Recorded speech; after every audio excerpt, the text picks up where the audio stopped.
Welcome to my channel அறிவும் ஆன்மீகம். இன்றைக்கி நம்ம சேனலில் எதை பற்றி பார்க்க போகிறோம் அப்படின்னா, எல்லா விதமான நன்மைகளும் தரக்கூடிய ஒரே ஒரு மந்திரம், அதை பற்றி தான் பார்க்க போகிறோம். வீடியோக்குள்ளே போகிறதுக்கு முன்னாடி நம்ம சேனல் அறிவும் ஆன்மீகத்தை சப்ஸ்கிரைப் பண்ணாதவங்க சப்ஸ்கிரைப் பண்ணிவிடுங்க. நம்ம அறிவும் ஆன்மீகம் சேனலில் ஒரு நாளும் ஒரு ஆன்மீக தகவலை நம்ம பார்த்துட்ருக்கோம். அந்த வகையில் இன்றைக்கி நம்ம பார்க்க போகிறது ஒரு மந்திரம். இந்த மந்திரத்தை மட்டும் நீங்கள் சொன்னாலே போதும், உங்களோட எல்லா வகையான வேண்டுதல்களும் தீர்த்துக்கக்கூடிய ஒரே ஒரு மந்திரம். என்ன மந்திரம்னு பார்க்கலாமா? அது வேறு எந்த மந்திரமும் இல்லைங்க, உங்களுக்கு எல்லாருக்கும் தெரிஞ்ச மந்திரம் தான். ஆனால் அதை நம்ம யாரும் டெய்லி சொல்கிறதில்ல, அதை தான் நமக்கு வர்றது. இப்போ தெரிஞ்சுக்கோங்க இந்த பதிவு மூலமாக. அந்த மந்திரம் எது அப்படின்னு பார்த்தோன்னா, விஷ்ணு சஹஸ்ர நாமம். அதுதான். என்ன இந்த மந்திரம் தானா அப்படின்னு யோசிப்பீங்க. கிடையவே கிடையாது. விஷ்ணுவோட பெயர்கள் தான் இந்த மந்திரம். ஒரு பெயருக்கும் ஒரு பலன்கள் இருக்குது. பெருமாளுக்கு எத்தனையோ பெயர்கள் இருக்குது. அவற்றில் நாராயணா அப்படின்ற நாமத்தை சொன்னால் வைகுண்ட பதவியே கிடைக்கும்னு சொல்லுவாங்க. கோவிந்தா என்றால் பாவங்கள் தேர்ந்து புண்ணியம் கிடைக்கும்னு சொல்லுவாங்க. அதுபோல் ஆதி மூலமே அப்படின்னு அழைச்சா அடுத்த வினாடியே பெருமாள் ஓடி வந்து அருள் செய்கிறதா வேதங்கள் சொல்லுது. இது மாதிரி நிறைய பெயர்கள் இருக்குது விஷ்ணுவுக்கு. அந்த பெயர்கள் சொல்வது மூலமாக என்னென்ன பலன்கள் கிடைக்க போகுது அப்படின்றது தான் பார்க்க போகிறோம். முப்பெரும் தேவர்களில் ஒருவரான மகாவிஷ்ணு காக்கும் கடவுளாக கருதப்படுறாரு. விஷ்ணு சஹஸ்ரநாமம் என்பது மகாவிஷ்ணுவை போற்றும் மிக உயர்ந்த ஸ்லோகம் அப்படின்னு சொல்லலாம். அவரோட 1000 நாமங்களை சொல்லி மகாவிஷ்ணுவை போற்றுவதற்கு விஷ்ணு சஹஸ்ரநாமம் அப்படின்னு சொல்லலாம்.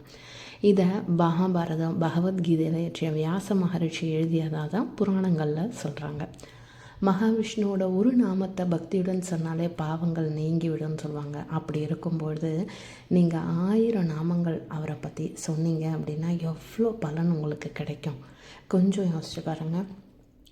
விஷ்ணு சஹஸ்ர நாமத்தை மிகவும் மகிமை வாய்ந்த ஸ்லோகம் அப்படின்னு புராணங்களில் சொல்கிறாங்க.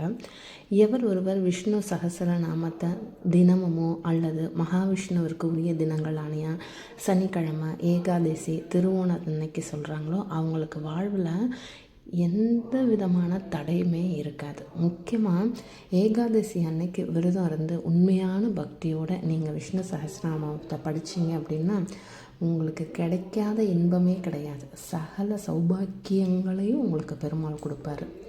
கண்டிப்பாக படிங்க. ஒரு திருநாமத்துக்கும் விஷ்ணுவோட ஒரு திருநாமத்திற்கும் ஒரு பலன்கள் இருக்குது. வெற்றி கிடைக்க, வயிற்று வலி, கண் நோய், உற்சாகம் வரத்துக்கு, திருமணம் நடைபெற, உயர் பதவி ஏற்படுறதுக்கு, மரண பயம் நீங்கிறதுக்கு, சில பேர் அழியாத செல்வம் கிடைக்க, புத்தி கூர்மை ஏற்பட, நலம் உண்டாக, துன்பங்கள் நீங்க, நோய்கள் குணமாக, தோஷங்கள் ஏற்படாத வண்ணம் இருக்க, எதிரிகளை ஜெயிக்க, ஆபத்துக்கள் விலக, ஏன் கெட்ட கனவுகள் வராமல் இருக்கவும், மங்களங்கள் உண்டாகவும் என நினைச்சு சொன்னாலே போதும். விஷ்ணு சஹஸ்ரநாமத்தை ஒரு தடவை டெய்லி சொல்லிக்கிட்டு வாங்க. உங்களால் முடிஞ்ச பெயர்களை மட்டுமாவது சொல்லுங்கள்.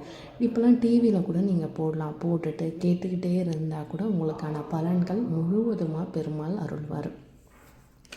உங்களுக்கு அந்த விஷ்ணு அந்த வார்த்தை புரியல அப்படின்னாலும் பரவாயில்ல, அதை காதால் கேட்டிங்க அப்படின்னாலே அனைத்து விதமான பாவங்களும் நீங்கி கண்டிப்பாக உங்களுக்கு வாழ்வில் எந்த விதமான தடையும் இல்லாமல் எல்லாமே அனைத்தும் வெற்றியாக முடியும்.